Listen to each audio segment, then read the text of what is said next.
बिस्मिल्लाहिर्रहमानिर्रहीम। अस्सलामु अलैकुम वरहमतुल्लाहि वबरकातुहू। आबिद राजा चैनल की तरफ से आज मैं अपने दोस्तों तक रसूलुल्लाह सल्लल्लाहु अलैहि व आलिहि वसल्लम की नसीहतें और वसीयतें पहुंचाऊंगा।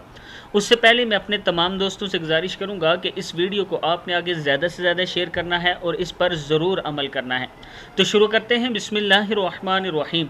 हज़रत अबू ज़र गफ़ारी रज़ी अल्लाह ताला अन्हु फरमाते हैं कि मुझसे रसूलुल्लाह सल्लल्लाहु अलैहि व आलिहि वसल्लम ने इरशाद फरमाया, तुम जहाँ और जिस हाल में हो, खलवत में हो या जलवत में, आराम में हो या तकलीफ़ में, खुदा से डरते रहो और हर बुराई के पीछे नेकी करो और इसको मिटा दी, यानी हर बुराई के पीछे नेकी करो, वो इसको मिटा देगी और अल्लाह के बंदों के साथ अच्छे इखलाक से पेश आओ। किताब का हवाला ये मौजूद है, नीचे देख सकते हैं।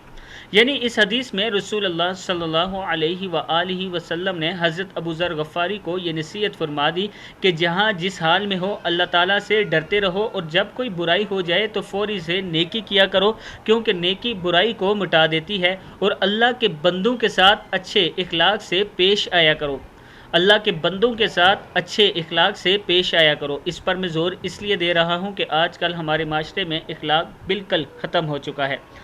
तो दोस्तों, अल्लाह के बंदों के साथ इखलाक से पेश आना नबी अकरम सल्लल्लाहु अलैहि व आलिहि वसल्लम की सुन्नत है। आप सल्लल्लाहु अलैहि वसल्लम इखलाक के मीनार थे। दुनिया में अगर किसी का सबसे अच्छा इखलाक है तो हमारे नबी अकरम सल्लल्लाहु अलैहि व आलिहि वसल्लम का है। मैं अपने दोस्तों से गुजारिश करूंगा कि इन तीन चीज़ों पर आपने ज़रूर अमल करना है। एक, अल्लाह से डरते रहो। बुराई जब हो जाए, इंसान खता का पुतला है, जब गुनाह हो जाए तो फ़ौरी से नेकी किया करो। आपकी नेकी इंशाअल्लाह बुराई को मिटा देगी। और इसके बाद तीसरी बात, अल्लाह के बंदों के साथ अच्छे इखलाक से पेश आया करो। इस वीडियो को आप दोस्तों ने आगे ज़्यादा से ज़्यादा शेयर करना है। अस्सलामु अलैकुम वरहमतुल्लाहि वबरकातुहू।